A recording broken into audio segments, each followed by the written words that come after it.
I don't think radical work can happen in a white wall gallery. I think radical work has to happen in a community. I think radical work has to happen in unexpected places at unexpected times. And there's no perfect time. There's no safe time. And so I'm glad it makes me feel heartened that you're picking up on some of the more nuanced parts of my work. The work it takes to get there, the work it takes to understand it afterwards and how it feels with the community effort. I could never get that anywhere else. I can never get that in a museum. I can never get that in a gallery. In the last few years, you might have seen an image of the border fence with a projection of a jaguar on it. That was an art project of artist Lauren Strohacker, designed to erase the border wall for an hour and a half and pull communities on both sides of the border together for a night. To win the war to protect biodiversity requires effort from every segment of our society, including, and perhaps especially, people who use art to move crowds of people to think about and then act on behalf of nature. The importance of utilizing every tool available to reconnect people to nature is one of the topics of my conversation today with Lauren. I'm your host, Jack Humphrey, and you're listening to the Rewilding Earth podcast.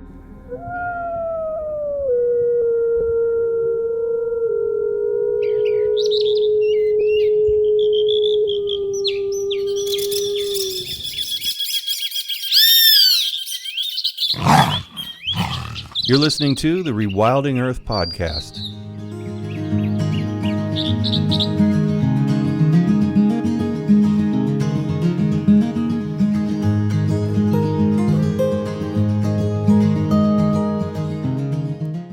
Lauren Strohacker is an eco-political artist who emphasizes the non-human in an increasingly human-centric world.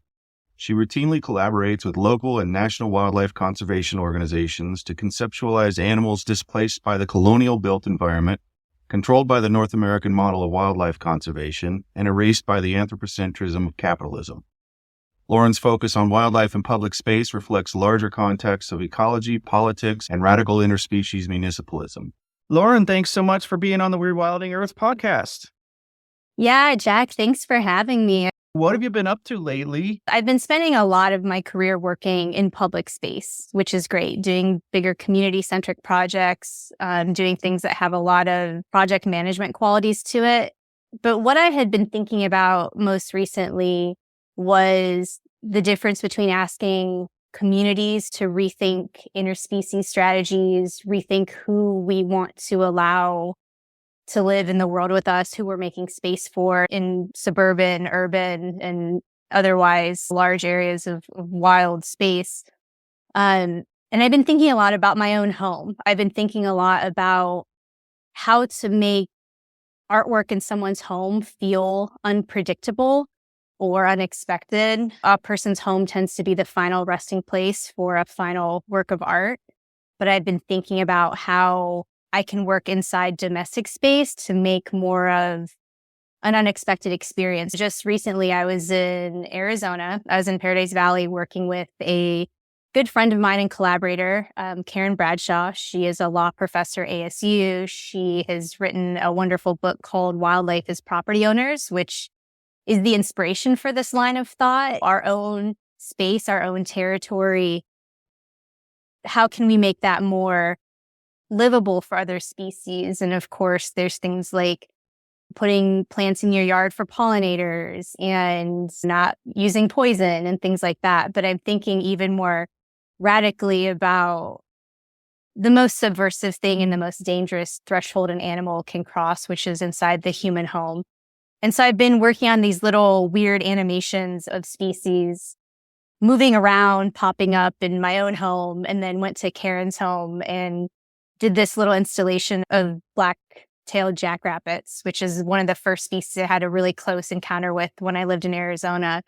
And so it was really, for me, experimental in the way that I had no idea for sure what species I wanted to project. I didn't know what spaces in her house would work.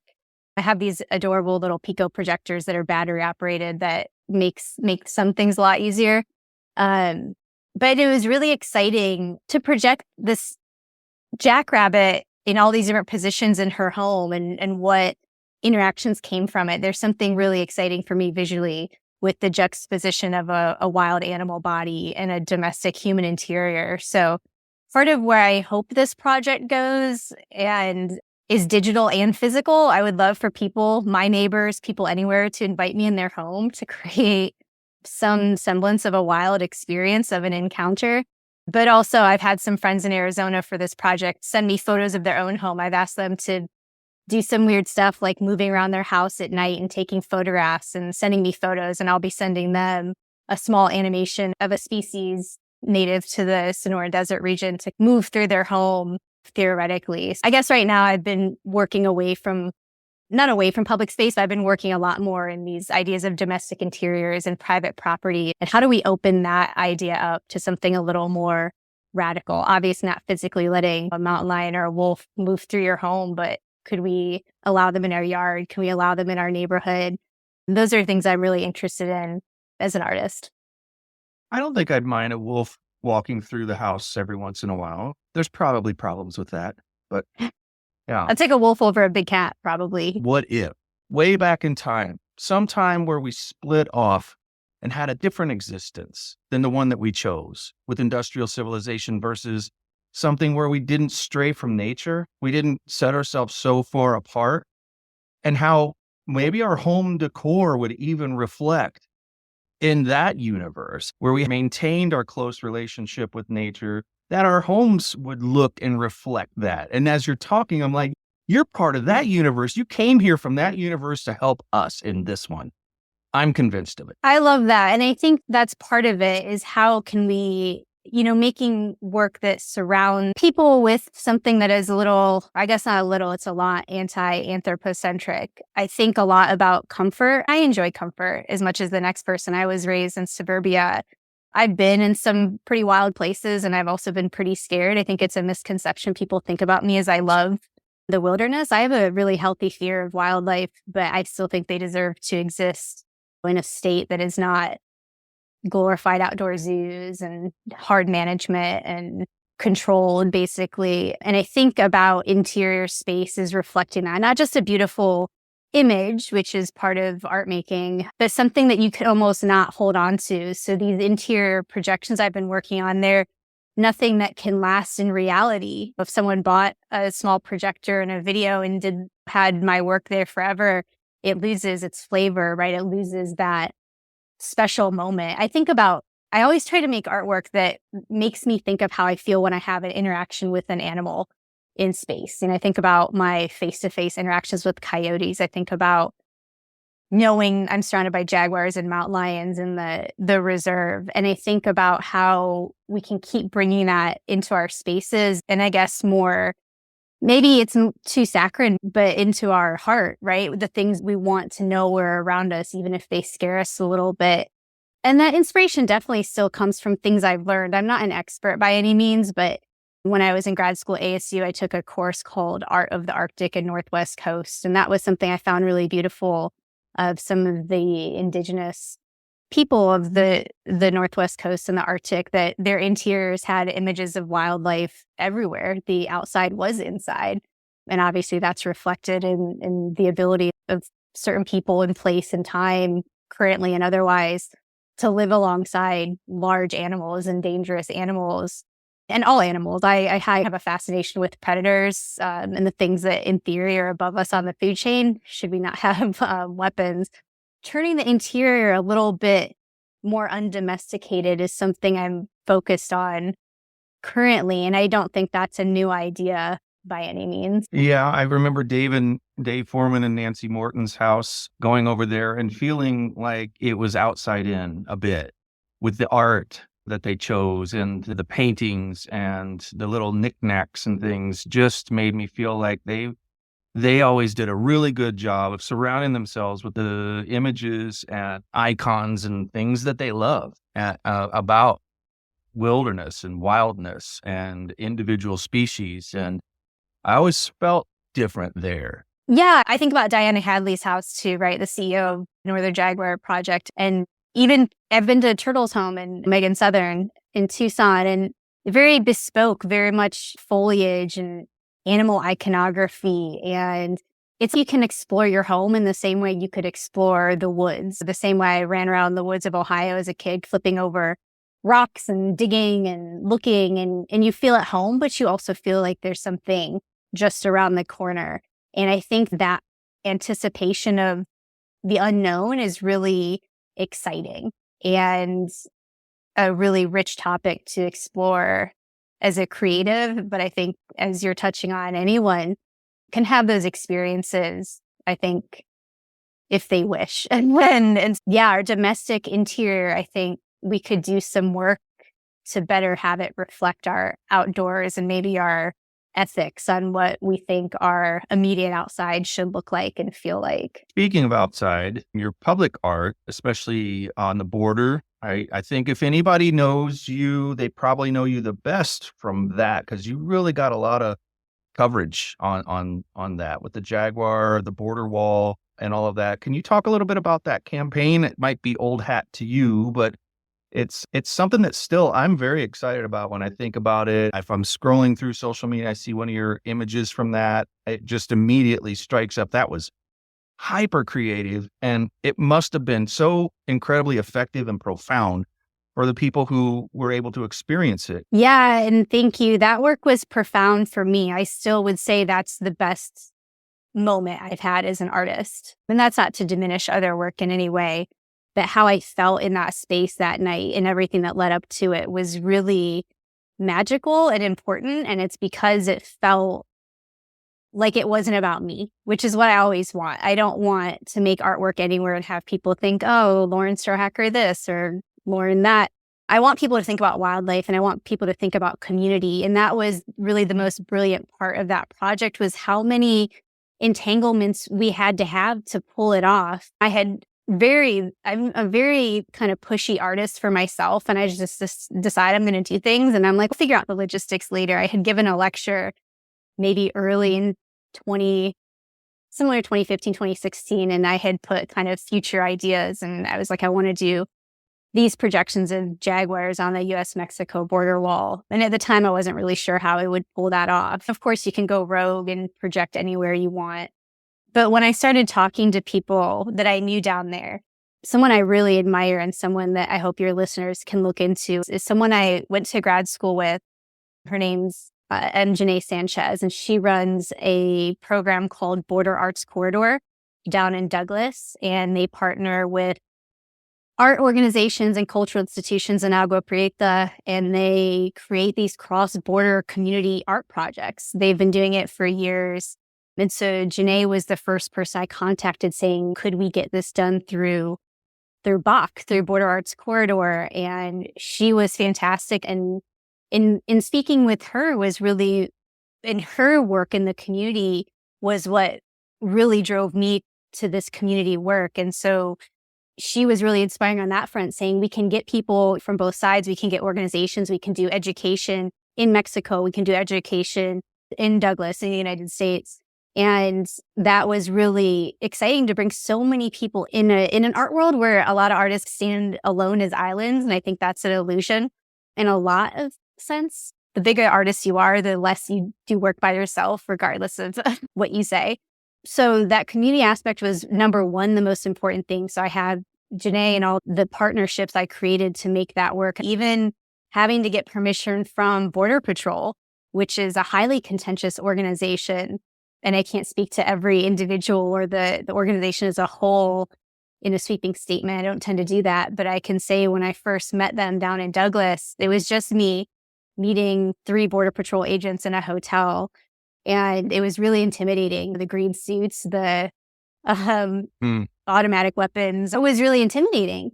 And it was really fascinating how as soon as I said they would be projections, and once they realized that I wasn't asking to touch the border wall necessarily or alter it, they moved on and were like, yeah, we can make that happen. And that can work. But then they started talking about this pair of, I think, great horned owls that would come and make their roost every year at some station, some Border Patrol building.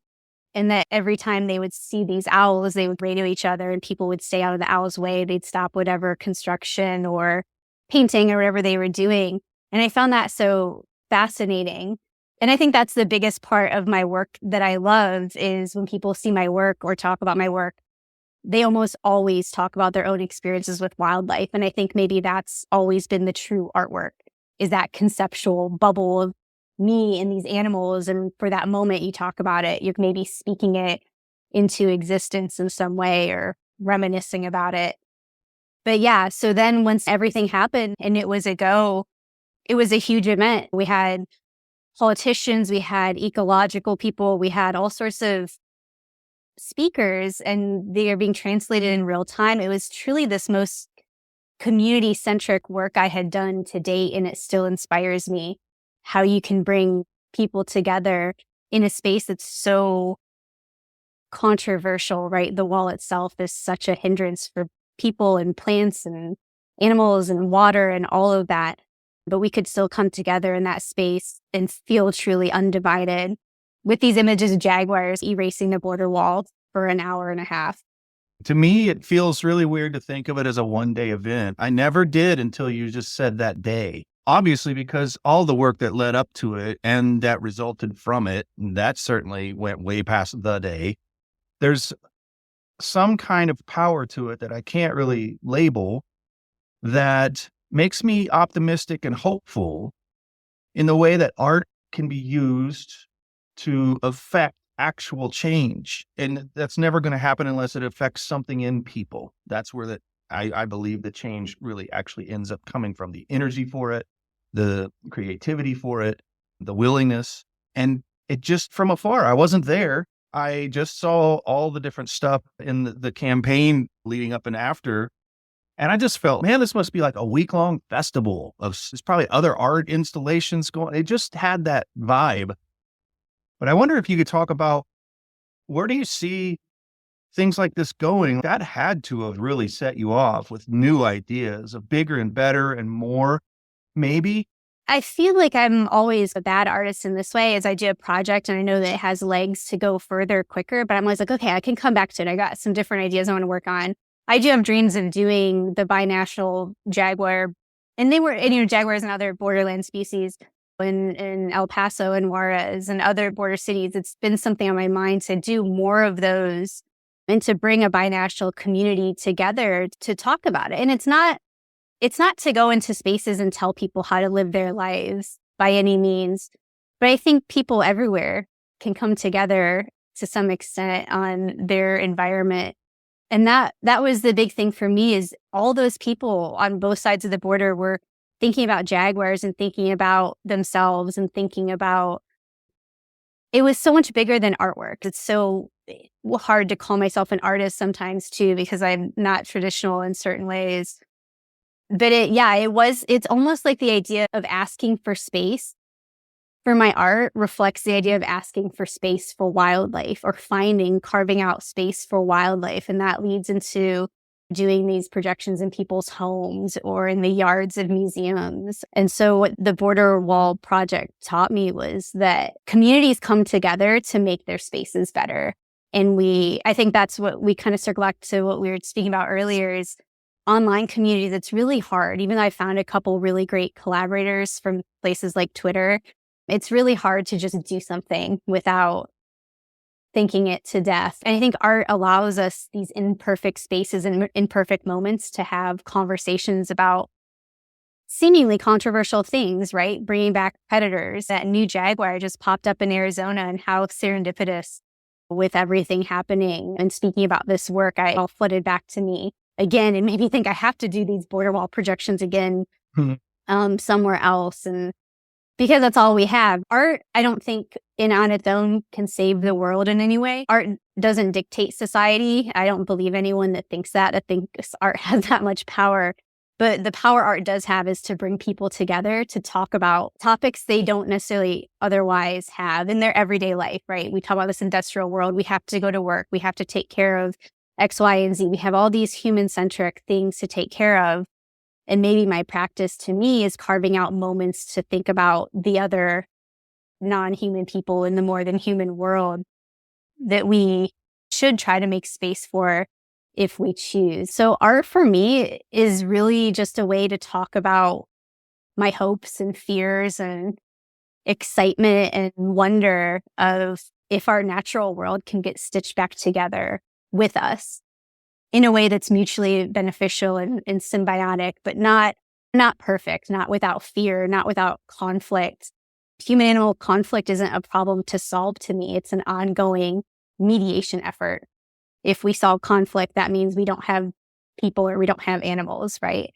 At least my kind of understanding of it. I think striving for perfection or total comfort is something I try to reflect in my art as something that can't be achieved. I'm interested to see if that ever comes through to people.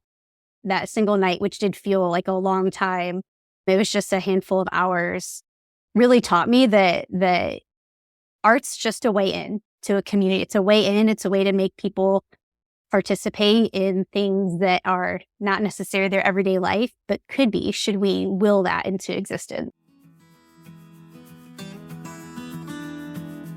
You're listening to the Rewilding Earth podcast.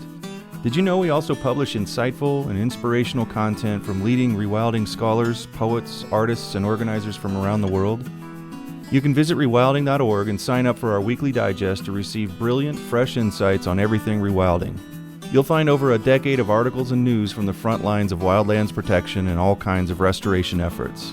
Check us out at rewilding.org, and don't forget to share it with friends. Art as a campfire.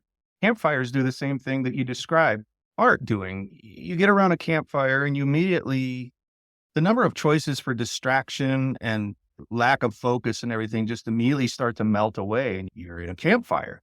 I think Dave Foreman sensed that and why he named his ongoing column around the campfire.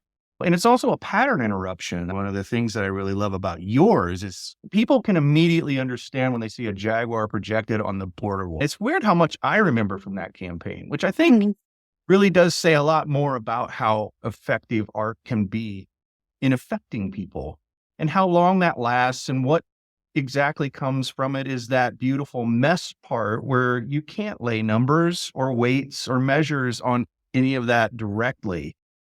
And I think that's the beauty of art, but also frustrates a lot of people who need weights, measures, and all of that stuff too. They go, how are we going to validate spending our time this way, spending our money this way, or moving stuff around in our house to accommodate this art thing? People who look for those kinds of justifications sometimes are the ones who need the Excel spreadsheet out when they're talking about it.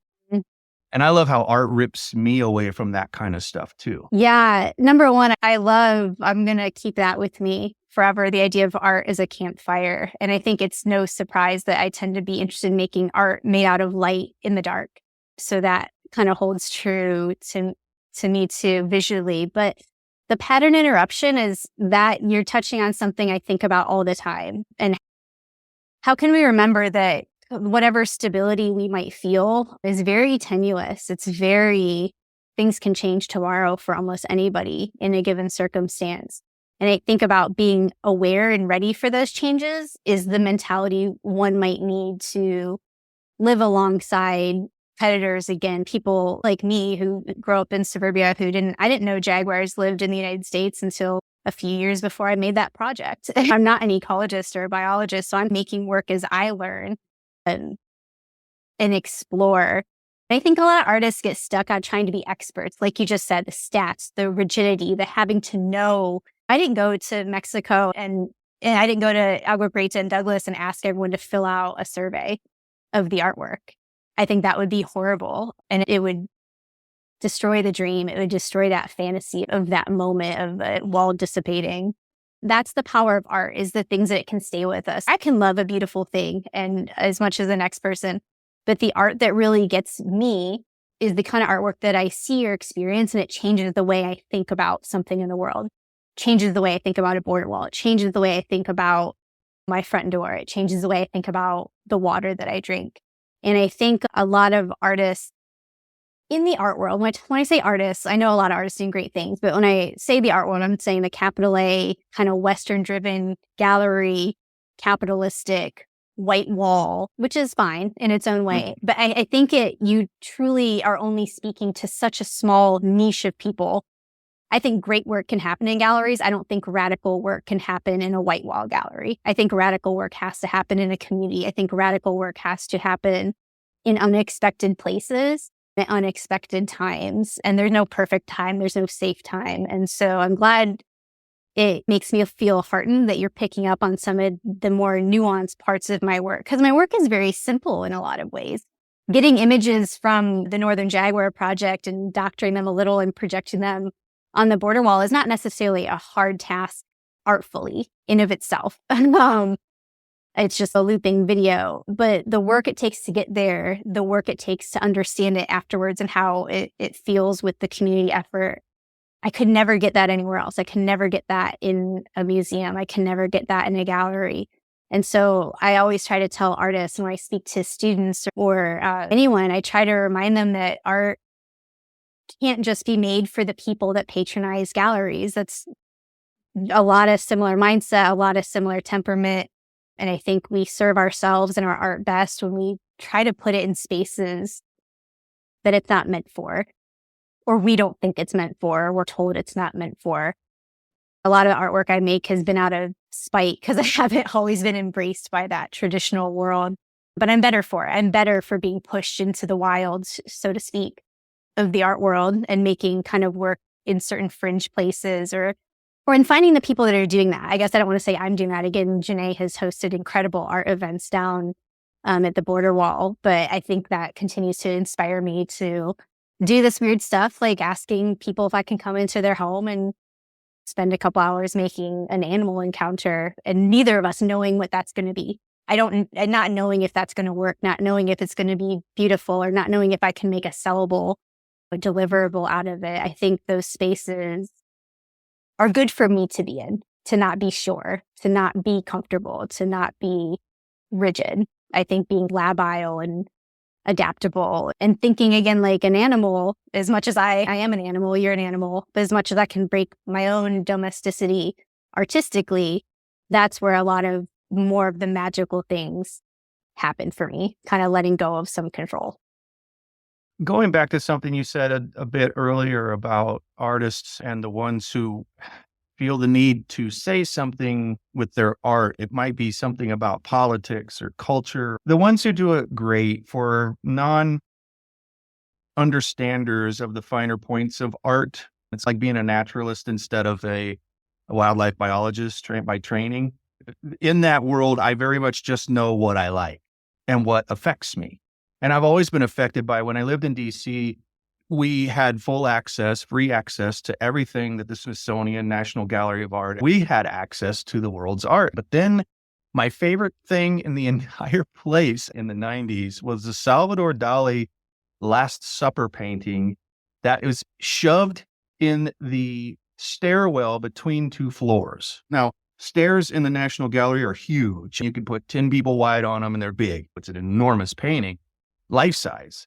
And it was just at the landing of a stairway on the way to more important things. And I would just be sitting there in the landing of the stairway where everybody's just using it to get from one place to another and stand there like they do in the actual gallery part and just ponder.